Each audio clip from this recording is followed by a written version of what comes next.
Welcome to all of ਦੀ ਸਵਾਗਤ ਹੈ ਤੁਹਾਡੇ ਆਪਣੇ ਚੈਨਲ ਦੇ ਵਿੱਚ। ਔਰ ਪੇਪਰ ਈਵਨਿੰਗ ਜਿਹੜਾ ਪੀਐਸਟਰ 2 ਹੋਇਆ ਉਸ ਦੀ ਪੰਜਾਬੀ ਦੀ ਆਨਸਰ ਕੀ ਲੈ ਕੇ ਹਾਜ਼ਰ ਹੋਏ ਆ। ਜਲਦੀ ਤੁਹਾਨੂੰ ਨਾਲ ਜਿਹੜੇ 60 ਕੁਐਸਚਨ ਐਸਐਸਟੀ ਦੇ ਪੁੱਛੇਗੀ ਉਸ ਨਾਲ ਸੰਬੰਧਿਤ ਆਨਸਰ ਕੀ ਪੇਸ਼ ਕਰਾਂਗੇ। ਸੋ ਬਿਲਕੁਲ ਜਿੰਨੀ ਕੋਸ਼ਿਸ਼ ਰਹੇਗੀ ਆਨਸਰ ਸਹੀ ਹੋਏਗਾ। ਅਗਰ ਕੋਈ ਵੀ ਆਨਸਰ ਗਲਤ ਸਾਡੇ ਵੱਲੋਂ ਹੋ ਰਿਹਾ ਤਾਂ ਤੁਸੀਂ ਕਮੈਂਟ ਕਰਕੇ ਜ਼ਰੂਰ ਦੱਸਿਓ, ਕਿਉਂਕਿ ਅਸੀਂ ਕੋਈ ਮਹਾਂ ਗਿਆਨੀ ਨਹੀਂ ਹੈਗੇ, ਤਾਂ ਸਾਡਾ ਵੀ ਉਹੀ ਦਿਮਾਗ ਹੈ ਜੋ ਤੁਹਾਡਾ ਹੈਗਾ। ਸੋ ਪਹਿਲਾ ਆਨਸਰ ਕੀ ਹੈ ਕਿ ਜੱਟ ਪਿਆਈ ਲੱਸੀ ਤੇ ਗਲ ਵਿੱਚ ਪਾਈ ਰੱਸੀ। ਇਹਦਾ ਮਤਲਬ ਕਿ ਲੱਸੀ ਦੀ ਕੋਈ ਜ਼ਿਆਦਾ ਕੀਮਤ ਨਹੀਂ ਸਮਝੀ ਜਾਂਦੀ, ਪਰ ਜੇਕਰ ਕੋਈ ਲੱਸੀ ਪਿਆ ਕੇ ਬਾਅਦ ਚ ਰੋਹ ਮਾਰੇ ਤਾਂ ਉਹ ਗਲਤ ਗੱਲ ਹੈ। ਤਾਂ ਰਾਈਟ ਆਨਸਰ ਇਹਦਾ ਕੀ ਹੋਣਾ ਚਾਹੀਦਾ ਤੁਸੀਂ ਦੇਖ ਸਕਦੇ ਹੋ ਕਿ ਜਦੋਂ ਵੀ ਕੋਈ ਥੋੜ੍ਹੇ ਜਿਹੇ ਅਹਿਸਾਨ ਨੂੰ ਬਾਰ-ਬਾਰ ਜਤਾਈ ਜਾਵੇ। ਰਾਈਟ ਆਨਸਰ ਇਹ ਹੋਏਗਾ।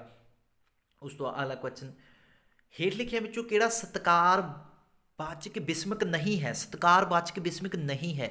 ਦੇਖੋ ਆਓ ਜੀ ਕਹਿੰਦੇ ਆਪਾਂ, ਆਓ ਜੀ ਸਤਿਕਾਰ ਦਿੰਦੇ ਹਾਂ, ਧੰਨ ਭਾਗ ਇਹ ਵੀ ਸਤਿਕਾਰ ਵਾਚਕ ਹੈ, ਜੀ ਆਇਆਂ ਨੂੰ ਵੈਲਕਮ ਕਰਨਾ ਇਹ ਵੀ ਸਤਿਕਾਰ ਦਿੰਦੇ ਹਾਂ, ਪਰ ਭਲਾ ਹੋਵੇ, ਭਲਾ ਹੋਵੇ ਸਤਿਕਾਰ ਵਾਚਕ 'ਚ ਨਹੀਂ ਆਉਂਦਾ ਹੈ ਨਾ। ਇਹ ਆਸ਼ੀਸ਼ ਵਾਚਕ ਹੋ ਗਿਆ, ਇਹ ਆਸ਼ੀਸ਼ ਵਾਚਕ ਹੋ ਗਿਆ, ਇਸ ਲਈ ਇਹਨੂੰ ਆਪਾਂ ਸੀ ਨੂੰ ਆਨਸਰ ਮੰਨਾਂਗੇ, ਨਹੀਂ ਪੁੱਛਿਆ ਗਿਆ। ਅਗਲਾ ਕੁਐਸਚਨ ਇਹ ਬਿਸਮਿਕ ਦੇ ਵਿੱਚ ਆਪਾਂ ਕਰਾਇਆ ਹੋਏਗਾ। ਔਰ ਗਿਆਤ ਤੋਂ ਅਗਿਆਤ ਦੇ ਨਿਯਮ ਉੱਪਰ ਆਧਾਰਿਤ ਵਿਆਕਰਨ ਪੜ੍ਹਾਉਣ ਦੀ ਵਿਧੀ ਕਿਹੜੀ ਹੈ?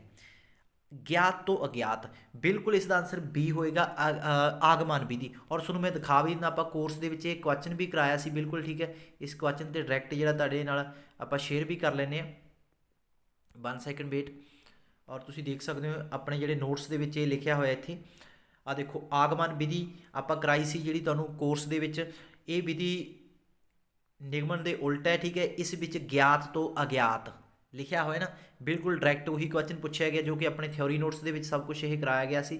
ਸੋ ਜਿਨ੍ਹਾਂ ਨੇ ਪੜ੍ਹਿਆ ਤਾਂ ਉਹਨਾਂ ਲਈ ਬਹੁਤ ਹੀ ਚੰਗੀ ਗੱਲ ਹੈ। ਚਲੋ ਨੈਕਸਟ, ਇਸ ਦਾ ਆਨਸਰ ਹੋ ਗਿਆ ਸੌਰੀ। ਅਗਲਾ, ਭਾਸ਼ਾ ਸਿੱਖਿਆ ਦਾ ਸਭ ਤੋਂ ਪਹਿਲਾ ਪੜਾਅ ਕੀ ਹੈ? ਇਹ ਵੀ ਆਪਾਂ ਕਰਾਇਆ ਸੀ, ਬਾਰ-ਬਾਰ ਤੁਹਾਨੂੰ ਕਰਾਇਆ। ਸਭ ਤੋਂ ਪਹਿਲਾ ਪੜਾਅ ਭਾਸ਼ਾ ਸਿੱਖਿਆ ਦਾ ਕੀ ਹੈ? ਸੁਣਨਾ ਤੇ ਸਮਝਣਾ। ਬਿਲਕੁਲ ਹੂ ਕਰਾਇਆ। ਕੱਲ੍ਹ ਨੂੰ ਤੁਹਾਨੂੰ ਸਬੂਤ ਵੀ ਦਿਖਾਵਾਂਗੇ। ਪੈਡਾਗੋਜੀ ਦੇ ਲਗਭਗ 8 PDF ਪਾਏ ਸੀ ਆਪਾਂ, 8 PDF 'ਚੋਂ ਮੇਰੇ ਅਕੋਰਡਿੰਗ ਸਾਰੇ ਹੀ ਕੁਐਸਚਨ ਆ ਜਾਣਗੇ ਜੇਕਰ ਤੁਸੀਂ ਚੰਗੀ ਤਰ੍ਹਾਂ ਸਮਝੇ ਸੀ। ਇਹ ਕੱਲ੍ਹ ਨੂੰ ਤੁਹਾਨੂੰ ਸਬੂਤ ਦਿਖਾ ਦਾਂਗੇ, ਪਰ ਜਿੰਨੇ ਕਿ ਸਬੂਤ ਹੈਗੇ ਉਹ ਤੁਹਾਨੂੰ ਅੱਜ ਦਿਖਾ ਰਹੇ ਹਾਂ। ਚਲੋ ਅੱਗੇ ਤੁਸੀਂ ਦੇਖ ਸਕਦੇ ਹੋ ਨੈਕਸਟ ਕੁਐਸਚਨ ਕੀ ਹੈ। ਨੈਕਸਟ ਕੁਐਸਚਨ ਹੈ ਕਿ ਕਵਿਤਾ ਪਾਠ ਦੇ ਆਦੇਸ਼ ਦੀ ਪੂਰਤੀ ਲਈ ਮਿਡਲ ਪੱਧਰ ਉੱਤੇ ਕਵਿਤਾ ਪੜ੍ਹਾਉਣ ਦੀ ਕਿਸ ਵਿਧੀ ਨੂੰ ਉੱਤਮ ਮੰਨਿਆ ਜਾਂਦਾ ਹੈ? ਦੇਖੋ ਕਿਸ ਵਿਧੀ ਨੂੰ ਉੱਤਮ ਮੰਨਿਆ ਜਾਂਦਾ ਹੈ? ਕਵਿਤਾ ਪਾਠ ਦੇ ਆਦੇਸ਼ਾਂ ਦੀ ਪੂਰਤੀ ਲਈ ਮਿਡਲ ਪੱਧਰ ਤੇ ਕਿਸ ਵਿਧੀ ਨੂੰ ਉੱਤਮ ਮੰਨਿਆ? ਪ੍ਰਸ਼ਨ ਉੱਤਰ ਵਿਧੀ ਨੂੰ, ਗੀਤ ਨਾਟਕ ਵਿਧੀ ਨੂੰ। ਦੇਖੋ ਗੀਤ ਨਾਟਕ ਵਿਧੀ ਤਾਂ ਸ਼ਾਇਦ ਹੋ ਨਹੀਂ ਸਕਦਾ, ਵਿਆਖਿਆ ਵਿਧੀ ਜਾਂ ਉਪਰੋਕਤ ਵਿੱਚੋਂ ਕੋਈ ਨਹੀਂ। ਪ੍ਰਸ਼ਨ ਉੱਤਰ ਵਿਧੀ ਤਾਂ ਮੇਰੇ ਅਕੋਰਡਿੰਗ ਇਸ ਦਾ ਰਾਈਟ ਆਨਸਰ ਸੀ ਹੋਣਾ ਚਾਹੀਦਾ, ਵਿਆਖਿਆ ਵਿਧੀ, ਠੀਕ ਹੈ। ਤਾਂ ਇੱਥੇ ਆਪਾਂ ਵਿਆਖਿਆ ਕਰ ਸਕਦੇ ਹਾਂ, ਕਿਉਂਕਿ ਛੋਟੀਆਂ ਕਲਾਸਾਂ 'ਚ ਆਪਾਂ ਵਿਆਖਿਆ ਨਹੀਂ ਕਰ ਸਕਦੇ, ਮਿਡਲ ਪੱਧਰ 'ਤੇ ਆਪਾਂ ਵਿਆਖਿਆ ਕਰ ਸਕਦੇ ਹਾਂ, ਤਾਂ ਇਹ ਰਾਈਟ ਆਨਸਰ ਹੋਣਾ ਚਾਹੀਦਾ। ਅਗਲਾ, ਪੰਜਾਬੀ ਭਾਸ਼ਾ ਦੀ ਸਿੱਖਿਆ ਦੇ ਸਹਾਇਕ ਸਾਧਨਾਂ ਵਿੱਚੋਂ ਲਿੰਗੂਆ ਫੋਨ ਕਿਸ ਸਾਧਨ ਦਾ ਸੁਧਰਿਆ ਹੋਇਆ ਰੂਪ ਹੈ? ਬਿਲਕੁਲ ਮੈਂ ਤੁਹਾਨੂੰ ਦਿਖਾ ਦਿੰਦਾ ਸਬੂਤ, ਇਸ ਦਾ ਆਨਸਰ ਤੁਸੀਂ ਆਪ ਹੀ ਦੇਖ ਲਓਗੇ ਕਿ ਲਿੰਗੂਆ ਫੋਨ ਕਿਸ ਦਾ ਸੁਧਰਿਆ ਹੋਇਆ ਰੂਪ ਹੈ, ਠੀਕ ਹੈ। ਲਿੰਗੂਆ ਫੋਨ ਕਿਸ ਦਾ ਸੁਧਰਿਆ ਹੋਇਆ ਰੂਪ ਹੈ? ਇਹ ਆ ਲਓ ਤੁਹਾਡੇ ਸਾਹਮਣੇ ਸਕਰੀਨ 'ਤੇ ਲਿਖਿਆ ਹੋਇਆ। ਇਹ ਆਪਾਂ ਕਰਾਇਆ ਸੀ, ਅੱਜ ਹੀ PDF ਪਾਇਆ ਸੀ, ਲਾਸਟ ਦਿਨ PDF ਪਾਇਆ ਸੀ ਸ਼ਾਇਦ, ਇਹ ਅੱਜ ਹੀ ਪਾਇਆ ਸੀ ਮੋਰਨਿੰਗ। ਲਿੰਗੂਆ ਫੋਨ ਇਹ ਗ੍ਰਾਮੋਫੋਨ ਦੀ ਇੱਕ ਕਿਸਮ ਹੈ, ਗ੍ਰਾਮੋਫੋਨ ਦੀ ਕਿਸਮ ਹੈ, ਭਾਵ ਗ੍ਰਾਮੋਫੋਨ ਦਾ ਹੀ ਸੁਧਰਿਆ ਹੋਇਆ ਰੂਪ ਹੈ। ਇੱਥੇ ਲਿਖਿਆ ਨਾ, ਇਹ ਟੇਪ ਰਿਕਾਰਡਰ ਤੇ ਗ੍ਰਾਮੋਫੋਨ ਦੋਹਾਂ ਵਾਲੇ ਗੁਣ ਰੱਖਦਾ, ਠੀਕ ਹੈ। ਕਹਿੰਦਾ ਮਤਲਬ ਗ੍ਰਾਮੋਫੋਨ ਦੀ ਹੀ ਇੱਕ ਕਿਸਮ ਹੈ, ਉਦੋਂ ਸੁਧਰ ਕੇ ਇੱਕ ਕਿਸਮ ਬਣਾਤੀ। ਤਾਂ ਇਹਦਾ ਰਾਈਟ ਆਨਸਰ ਫਿਰ ਤੁਸੀਂ ਆਪ ਹੀ ਹੁਣ ਅੰਦਾਜ਼ਾ ਲਾ ਦਿਓ, ਇਹਦਾ ਰਾਈਟ ਆਨਸਰ ਕੀ ਹੋਣਾ ਚਾਹੀਦਾ। 1 ਸੈਕਿੰਡ।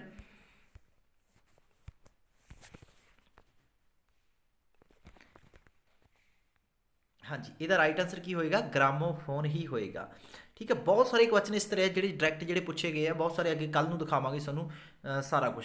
ਉਦੋਂ ਅਧਿਆਪਨਿਕ ਗੁੰਝਲਦਾਰ ਪ੍ਰਕਿਰਿਆ ਹੈ। ਇਸ ਸੰਬੰਧ ਵਿੱਚ ਜੈਕਸਨ ਨੇ ਇਸ ਪ੍ਰਕਿਰਿਆ ਅਧੀਨ ਅਧਿਆਪਨ ਨੂੰ ਕਿੰਨੀਆਂ ਅਵਸਥਾ ਵਿੱਚ ਗੁਜ਼ਰਨ ਬਾਰੇ ਕਿਹਾ ਹੈ? ਔਰ ਇਸ ਬਾਰੇ ਹਾਲੇ ਆਪਾਂ ਕੋਈ ਆਨਸਰ ਨਹੀਂ ਦੇਣਾ, ਠੀਕ ਹੈ। ਚਲੋ ਨੈਕਸਟ, ਜੇਕਰ ਕਿਸੇ ਨੂੰ ਆਨਸਰ ਪਤਾ ਹੈ ਦੱਸ ਸਕਦੇ ਹੋ। ਵਿਦਿਆਰਥੀ ਦੀ ਭਾਸ਼ਾ ਸੰਬੰਧੀ ਤਰੁੱਟੀ ਨੂੰ ਦੂਰ ਕਰਨ ਲਈ ਆਮ ਤੌਰ 'ਤੇ ਕਿਹੜੀ ਵਿਧੀ ਦੀ ਵਰਤੋਂ ਕੀਤੀ ਜਾਂਦੀ ਹੈ? ਤਾਂ ਇਹ ਦੇਖੋ ਤਿੰਨੇ ਹੀ ਵਿਧੀਆਂ ਕੀਤੀਆਂ ਜਾਂਦੀਆਂ, ਸਮੂਹਿਕ ਵਿਚਾਰ, ਔਰ ਇਸ ਤੋਂ ਬਾਅਦ ਜੇ ਗੱਲ ਕੀਤੀ ਜਾਵੇ, ਔਰ ਇਸ ਵਿੱਚ ਜੇਕਰ ਗੱਲ ਕੀਤੀ ਜਾਵੇ ਆਪਾਂ, ਸਮੂਹਿਕ ਉਪਚਾਰ ਵਿਧੀ ਵੀ ਆ ਜਾਂਦੀ ਹੈ, ਗੁੱਟ ਉਪਚਾਰ ਵੀ ਆ ਜਾਂਦੀ ਹੈ, ਅਤੇ ਵਿਅਕਤੀ ਉਪਚਾਰ ਵੀ ਆ ਜਾਂਦੀ ਹੈ। ਉਪਰੋਕਤ ਸਾਰੇ ਆਨਸਰ ਹੈਗੇ, ਠੀਕ ਹੈ। ਤਰੁੱਟੀਆਂ ਨੂੰ ਦੂਰ ਕਰਨ ਵਾਸਤੇ ਡਾਇਗਨੋਸਟਿਕ ਟੈਸਟ ਹੁੰਦਾ ਇੱਕ, ਜਿਹੜਾ ਤਰੁੱਟੀਆਂ ਨੂੰ ਤਰੁੱਟੀਆਂ ਬਾਰੇ ਦੱਸਦਾ ਵੀ ਕਿਸ ਵਿੱਚ ਕਿਹੜੀ ਤਰੁੱਟੀ ਹੈ ਬੱਚੇ ਵਿੱਚ, ਹੈ ਨਾ। ਤਾਂ ਉਸ ਤੋਂ ਬਾਅਦ ਅਸੀਂ ਉਪਚਾਰਾਤਮਕ ਵਿਧੀਆਂ ਵਰਤ ਸਕਦੇ ਹਾਂ। ਔਰ ਇੱਥੇ ਆਪਾਂ ਗੱਲ ਕਰ ਰਹੇ ਸੀ ਕਿ ਇਹਦਾ ਰਾਈਟ ਆਨਸਰ ਡੀ ਹੀ ਹੋਏਗਾ। ਅਗਲਾ ਨੈਕਸਟ ਕੁਐਸਚਨ ਕੀ ਹੈ ਕਿ ਰਹਿਮਤ ਖੁਸ਼ ਹੈ ਇੱਥੇ ਲਿਖਿਆ ਨਾ ਰਹਿਮਤ ਖੁਸ਼ ਹੈ ਕਿਉਂਕਿ ਉਹ ਜਮਾਤ ਦੇ ਵਿੱਚ ਪਹਿਲੇ ਨੰਬਰ 'ਤੇ ਹੈ, ਕਿਉਂਕਿ ਲੱਗ ਗਿਆ ਜਿੱਥੇ ਉਹ ਸੰਯੁਕਤ ਹੋ ਗਿਆ, ਇਹ ਵਾਕ ਮਿਕਸ ਹੋ ਗਿਆ, ਕਹਿੰਦਾ ਮਤਲਬ ਆਂਸਰ ਹੈਗਾ ਇਹ, ਆਂਸਰ ਹੈਗਾ ਸੰਯੁਕਤ ਵਾਕ ਹੋ ਗਿਆ। ਅਗਲਾ ਆਪਣੇ ਕੋਲੇ ਮਿਲਾਨ ਕਰਨਾ ਸੀ। ਦੇਖੋ ਸ਼ਾਬਾਸ਼, ਸ਼ਾਬਾਸ਼ ਇੱਕ ਪ੍ਰਸ਼ੰਸਾ ਦੇਣੀ, ਆਪਾਂ ਕਹਿੰਦੇ ਵੀ ਸ਼ਾਬਾਸ਼ ਬਹੁਤ ਵਧੀਆ ਨੰਬਰ ਆਏ ਤੇਰੇ, ਤਾਂ ਆਂਸਰ ਇਹਦਾ ਇਹ ਹੋਏਗਾ। ਫੌਜ, ਫੌਜ ਬਿਲਕੁਲ ਆਪਾਂ ਨੂੰ ਪਤਾ ਇਕੱਠ ਹੈ, ਫੌਜ ਦਾ ਇਕੱਠ ਹੁੰਦਾ ਹੈ, ਇਹ ਹੋ ਗਿਆ। ਸਤਲੁਜ ਵਿਸ਼ੇਸ਼ ਹੈ, ਖਾਸ ਨਾਮ ਆ ਸਤਲੁਜ, ਕਿਉਂਕਿ ਸਤਲੁਜ ਹੋਰ ਕਈ ਸਤਲੁਜ ਨਹੀਂ ਹੈਗਾ ਪੂਰੀ ਦੁਨੀਆ 'ਚ, ਸਤਲੁਜ ਇੱਕ ਹੀ ਹੈ ਜਿਹੜਾ ਆਪਣੇ ਹੈਗਾ, ਤਾਂ ਖਾਸ ਨਾਮ ਹੈ। ਦਿਆਲੂ ਕੀ ਹੋ ਗਿਆ, ਗੁਣਵਾਚਕ। ਤਾਂ ਰਾਈਟ ਆਂਸਰ ਇਹਦਾ ਤੁਸੀਂ ਆਪ ਹੀ ਲਗਾ ਲਓਗੇ, ਠੀਕ ਹੈ। ਤਿੰਨ ਕਿਹਦੇ ਵਿੱਚ, ਇੱਕ ਦਾ ਤਿੰਨ, ਇੱਕ ਦਾ ਤਿੰਨ ਕਿਸ ਦੇ ਵਿੱਚ ਹੈ, ਇੱਕ ਦਾ ਤਿੰਨ, ਸੌਰੀ ਇੱਕ ਮਿੰਟ, ਹਾਂ ਇੱਕ ਦਾ ਦੋ, ਇੱਕ ਦਾ ਦੋ ਕਿਸ ਵਿੱਚ ਹੈ, ਸਾਰਿਆਂ ਵਿੱਚ ਹੀ ਹੈ, ਠੀਕ ਹੈ। ਉਸ ਤੋਂ ਬਾਅਦ ਚਲੋ ਆਪਾਂ ਦੇਖਦੇ ਹਾਂ ਦੋ ਦਾ ਚਾਰ ਕਿਸ ਵਿੱਚ ਹੈ, ਦੋ ਦਾ ਚਾਰ ਇਸੇ ਵਿੱਚ ਹੈ, ਹੋਰ ਕਿਸ 'ਚ ਹੈ ਨਹੀਂ, ਹੈ ਨਾ, ਤਾਂ ਆਂਸਰ ਇਹਦਾ ਦੋ ਹੀ ਹੋਏਗਾ। ਬਿਲਕੁਲ ਦੋ ਕੁ ਸ਼ਬਦਾਂ ਤੋਂ ਹੀ ਪਤਾ ਲੱਗਦਾ, ਆਂਸਰ ਇਹਦਾ ਹੋਏਗਾ ਦੋ, 2 4 1 3, ਇਹ ਆਂਸਰ ਇਹਦਾ ਰਾਈਟ ਹੋਏਗਾ, ਠੀਕ ਹੈ। ਆਂਸਰ ਬੀ ਰਾਈਟ ਹੋਏਗਾ ਇਸਦਾ, ਕਲੀਅਰ ਹੋ ਗਿਆ। ਉਸ ਤੋਂ ਬਾਅਦ ਤਵਰਗ, ਤਵਰਗ ਕਿਹੜੇ ਵਿਅੰਜਨ ਹਨ, ਆਪਾਂ ਇਹ ਤੁਸੀਂ ਕਰਾਇਆ ਹੋਇਆ, ਤੁਸੀਂ ਚੈੱਕ ਕਰ ਲਓ, ਆਪਣੀਆਂ ਵੀਡੀਓ ਲੈਕਚਰ ਪਏ ਨੇ, ਠੀਕ ਆ, ਕੋਰਸ ਵਾਲੇ ਸਾਰਿਆਂ ਨੂੰ ਦੇਖਿਆ ਹੋਣਾ ਕਿ ਤਵਰਗ ਕਿਹੜੇ ਆ, ਠੀਕ ਹੈ। 5 ਵਰਗ ਹੁੰਦੇ ਆ, ਤਵਰਗ ਚਵਰਗ ਟਵਰਗ ਉਹ ਚੀਜ਼ਾਂ ਹਨ, ਉਹਦੇ ਵਿੱਚ ਆਪਾਂ ਨੂੰ ਪਤਾ ਤਵਰਗ ਕਿਹੜੇ ਤਾਲ ਵੀ ਹੁੰਦੇ ਆ, ਕੱਲ੍ਹ ਨੂੰ ਦਿਖਾ ਦਾਂਗੇ ਕਿਵੇਂ ਲਿਖਿਆ ਹੋਇਆ ਸੀ। ਆਹ ਵੀ ਤੁਹਾਨੂੰ ਕਰਾਇਆ ਹੈ ਗੁਰਮੁਖੀ ਲਿਖ ਵੀ ਵਰਨਮਾਲਾ ਵਿੱਚ ਸਵਰ ਕਿਹੜੇ ਆ, ਤਿੰਨ ਹੀ ਸਵਰ ਹੁੰਦੇ ਆ, ਊੜਾ ਆੜਾ, ਠੀਕ ਹੈ। ਉਸ ਤੋਂ ਬਾਅਦ ਜਦੋਂ ਇੱਕ ਭਾਸ਼ਾ ਵਿੱਚ ਕਿਸੇ ਹੋਰ ਭਾਸ਼ਾ ਦੇ ਸ਼ਬਦਾਂ ਨੂੰ ਹੂ ਬਹੂ ਰੂਪ ਵਿੱਚ ਸ਼ਾਮਲ ਕੀਤਾ ਜਾਵੇ, ਬਿਲਕੁਲ ਕਰਾਇਆ ਹੋਇਆ ਤੁਹਾਨੂੰ, ਠੀਕ ਹੈ, ਤਾਂ ਉਹ ਕੀ ਹੁੰਦਾ, ਹੂ ਬਹੂ, ਉਸ ਨੂੰ ਤੱਤ ਸਮ ਬੋਲਦੇ ਆ ਉਹਨੂੰ, ਉਸੇ ਤਰ੍ਹਾਂ ਸ਼ਬਦ ਆ ਜੇ ਬਣਿਆ ਤਣਾਇਆ, ਹੈ ਨਾ, ਤੱਤ ਸਮ ਹੁੰਦਾ, ਤਾਂ ਆਂਸਰ ਇਹਦਾ ਬੀ ਰਹੇਗਾ। ਉਸ ਤੋਂ ਬਾਅਦ ਪੰਜਾਬੀ ਭਾਸ਼ਾ ਦੀਆਂ ਵਿਅੰਜਨ ਧੁਨੀਆਂ ਵਿੱਚ ਕਾਮਬਾਂ ਵਿਅੰਜਨ, ਬਿਲਕੁਲ ਕਰਾਇਆ ਹੋਇਆ ਗ੍ਰਾਮਰ 'ਚ ਰਾਰਾ ਰਹੇਗਾ, ਠੀਕ ਹੈ।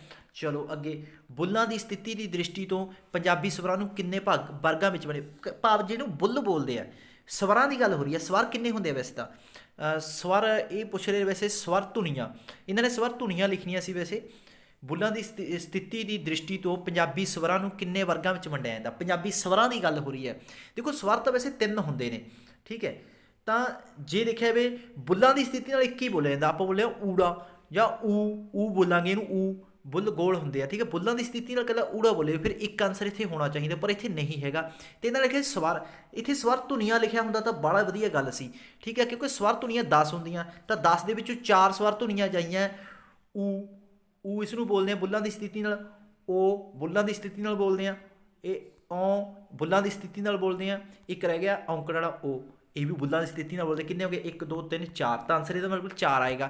ਪਰ ਇੱਥੇ ਇਹਨਾਂ ਨੇ ਸਹੀ ਨਹੀਂ ਲਿਖਿਆ ਮੇਰੇ ਅਕੋਰਡਿੰਗ, ਤਾਂ ਇੱਥੇ ਸਵਰ ਧੁਨੀਆਂ ਲਿਖਣਾ ਸੀ ਇਹਨਾਂ ਨੇ, ਠੀਕ ਹੈ, ਤਾਂ ਸਵਰ ਧੁਨੀਆਂ ਲਿਖਦੇ ਤਾਂ ਵਧੀਆ ਗੱਲ ਸੀ, ਅਤੇ ਇੱਥੇ ਤੁਸੀਂ ਆਬਜੈਕਸ਼ਨ ਲਾ ਸਕਦੇ ਹੋ ਜੇਕਰ ਤੁਹਾਨੂੰ ਸਮਝ ਲੱਗੀ ਮੇਰੀ ਗੱਲ। ਚਲੋ ਅਗਲੀ ਆ ਕਵਿਤਾ, ਕਵਿਤਾ ਦੇਖ ਕੇ ਪਤਾ ਲੱਗਦਾ ਕਿ ਗੁਰੂ ਨਾਨਕ ਸਾਹਿਬ ਜੀ ਦੀ ਕਵਿਤਾ ਹੈਗੀ ਹੈ। ਸੋ ਇਸ ਕਵਿਤਾ ਦੇ ਵਿੱਚ ਕੀ ਹੈ, ਦੇਖੋ ਪਹਿਲਾ ਕੁਐਸਚਨ ਹੈ ਕਿ ਹੱਥਲੀ ਪੌੜੀ ਵਿੱਚ ਪਹਿਲੀ ਪੰਕਤੀ ਤੋਂ ਅੰਤਮ ਪੰਕਤੀ ਵੱਲ ਜਾਂਦਿਆਂ ਪੇਸ਼ ਸਦਾਚਾਰ 5 ਪੱਖ। ਦੇਖੋ ਪਹਿਲੀ ਪੰਕਤੀ ਤੋਂ, ਪਹਿਲੀ ਪੰਕਤੀ ਹੈ ਜਤ, ਜਤ ਸ਼ਬਦ ਦਾ ਮਤਲਬ ਸੰਜਮ, ਜਤ ਸ਼ਬਦ ਦਾ ਮਤਲਬ ਸੰਜਮ, ਸਿੱਧੇ ਅੰਦਾਜ਼ਾ ਲਾ ਲਓ ਕਿ ਸੰਜਮ ਪਹਿਲ ਤੇ ਕਿਹੜੀ ਲਾਈਨ 'ਚ ਹੈ, ਆ ਪਿਆ ਆਂਸਰ, ਬਿਲਕੁਲ ਸਿੰਪਲ। ਇੱਥੇ ਤੁਸੀਂ ਹੋਰ ਵੀ ਅੰਦਾਜ਼ਾ ਲਾ ਸਕਦੇ ਵੀ ਕਰਮ, ਕਰਮ ਵੈਸੇ 2 ਚ ਐਂਡ 'ਤੇ ਹੈ, ਕਰਮ ਇੱਥੇ ਲਿਖਿਆ ਹੋਇਆ ਐਂਡ 'ਤੇ ਆ ਰਿਹਾ ਹੈ ਨਾ, ਤਾਂ ਕਰਮ ਤੋਂ ਪਹਿਲਾਂ ਇੱਥੇ ਡਰ ਸ਼ਬਦ ਆਉਂਦਾ, ਇੱਥੇ ਡਰ ਆ ਪਿਆਰ ਆਉਂਦਾ, ਦੇਖੋ ਪਿਆਰ, ਠੀਕ ਹੈ, ਤਾਂ ਇੱਥੇ ਲਗਭਗ ਕਿਤੇ ਤੁਸੀਂ ਲੱਭ ਸਕਦੇ ਹੋ, ਠੀਕ ਹੈ। ਤਾਂ ਰਾਈਟ ਆਂਸਰ ਇਹਦਾ ਇਹ ਹੀ ਹੋਏਗਾ, ਹੈ ਨਾ, ਕਿਉਂਕਿ ਪਹਿਲੇ ਸ਼ਬਦ ਤੋਂ ਹੀ ਪਤਾ ਲੱਗਿਆ ਸੰਜਮ ਸਿਰਫ ਇੱਕ ਹੀ ਆਪਸ਼ਨ ਦੇ ਵਿੱਚ ਆ ਰਿਹਾ, ਜੱਤ ਦਾ ਮਤਲਬ ਹੁੰਦਾ ਸੰਜਮ, ਰਾਈਟ ਆਂਸਰ ਇਹ ਰਹੇਗਾ। ਅਗਲਾ ਭਉ, ਭਉ ਮੈਨੂੰ ਹੁੰਦਾ ਡਰ, ਬਿਲਕੁਲ ਡਰ ਭਉ ਆਪਾਂ ਬੋਲ ਦਿੰਦੇ ਹਾਂ, ਠੀਕ ਹੈ, ਭਉ ਇਹਦਾ ਰਾਈਟ ਆਂਸਰ ਇਹੀ ਹੋਏਗਾ। ਭਉ ਇੱਥੇ ਅਲੱਗ ਤਾਂ ਨਹੀਂ ਲਿਖਿਆ ਹੋਇਆ, ਭਉ ਭਉ ਡਰ ਭਉ, ਭਉ ਇਹ ਸ਼ਾਇਦ ਹੋ ਸਕਦਾ ਇੱਥੇ ਭਉ ਲਿਖਿਆ, ਇੱਥੇ ਭਉ ਲਿਖਿਆ, ਇੱਕ ਸੈਕਿੰਡ ਆਪਾਂ ਚੈੱਕ ਕਰ ਲਈਏ ਹੋਰ ਆਪਸ਼ਨਾਂ ਕੀ ਆ ਭਉ ਦੀਆਂ। ਭਉ ਹੇਠੀ ਪਿਆਰ ਬੈਰ, ਇੱਕ ਵਾਰੀ ਕਵਿਤਾ ਪੜ੍ਹ ਲਈਏ, ਭਉ ਖਲਾ ਅਗਨ ਤਪ ਤਾਓ, ਔਰ ਇਸ ਦਾ ਆਂਸਰ ਇਹੀ ਹੋਣਾ ਚਾਹੀਦਾ, ਭਉ, ਭਉ ਦਾ ਮਤਲਬ ਡਰ, ਠੀਕ ਹੈ, ਆ ਭਾਉ ਬਣ ਗਿਆ, ਠੀਕ ਹੈ, ਇਹ ਅਲੱਗ ਬਣ ਗਿਆ, ਭਾਂਡਾ ਭਾਉ ਇਹ ਅਲੱਗ ਬਣ ਗਿਆ, ਇਹ ਭਾਉ ਸ਼ਬਦ ਅਲੱਗ ਹੋ ਗਿਆ, ਤਾਂ ਰਾਈਟ ਆਂਸਰ ਇਹਦਾ ਇਹੀ ਹੋਣਾ ਚਾਹੀਦਾ, ਡਰ ਹੀ ਹੋਣਾ ਚਾਹੀਦਾ ਭਉ ਦਾ।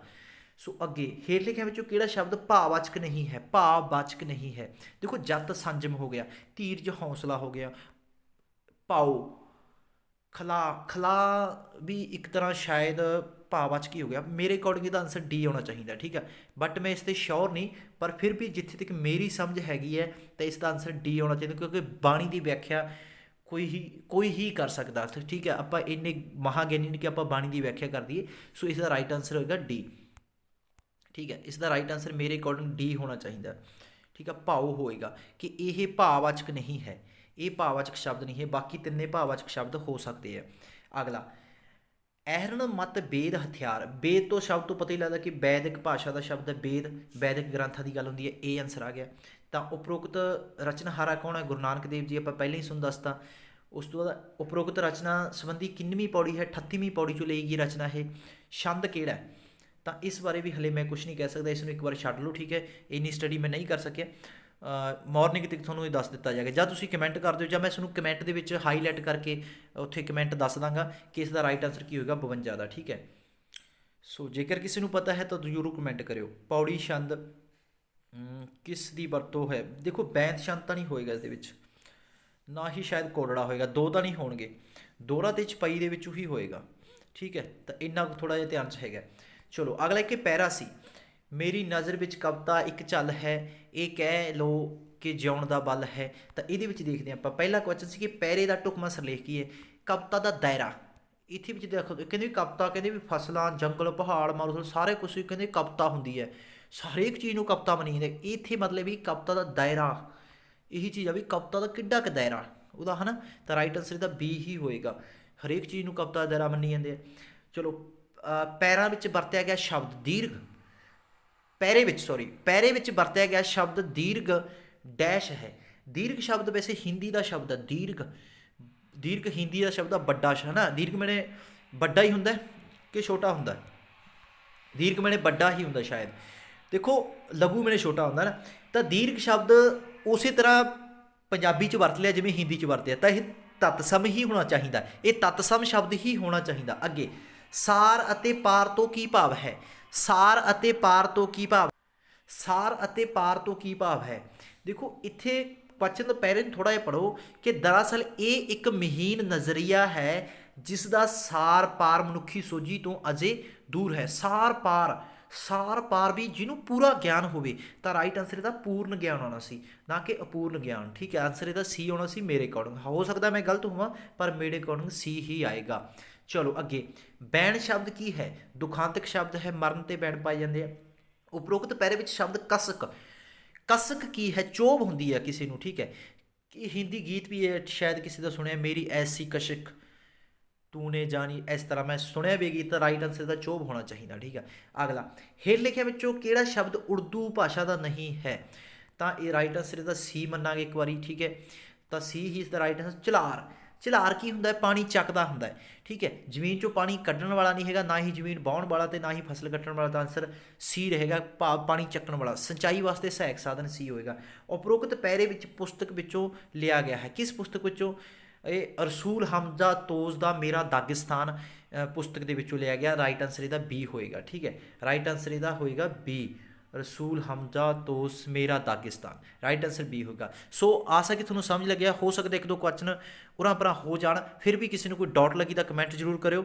ਤਾਂ ਜਲਦੀ ਮੈਂ ਅੱਧੇ ਘੰਟੇ ਦੇ ਵਿੱਚ ਜਿਹੜਾ ਕੋਸ਼ਿਸ਼ ਕਰਾਂਗੇ ਕਿ SST ਦੀ ਜਿਹੜੀ 60 ਨੰਬਰਾਂ ਦੀ ਆਂਸਰ ਕੀ ਜਿਹੜੀ ਤੁਹਾਡੇ ਨਾਲ ਸ਼ੇਅਰ ਕਰਾਂਗਾ। ਸੋ ਵੱਧ ਤੋਂ ਵੱਧ ਸ਼ੇਅਰ ਕਰੋ, ਲਾਈਕ ਕਰੋ। ਮਿਲਾਂਗੇ ਕਿਸੇ ਹੋਰ ਨਵੀਂ ਵੀਡੀਓ 'ਚ।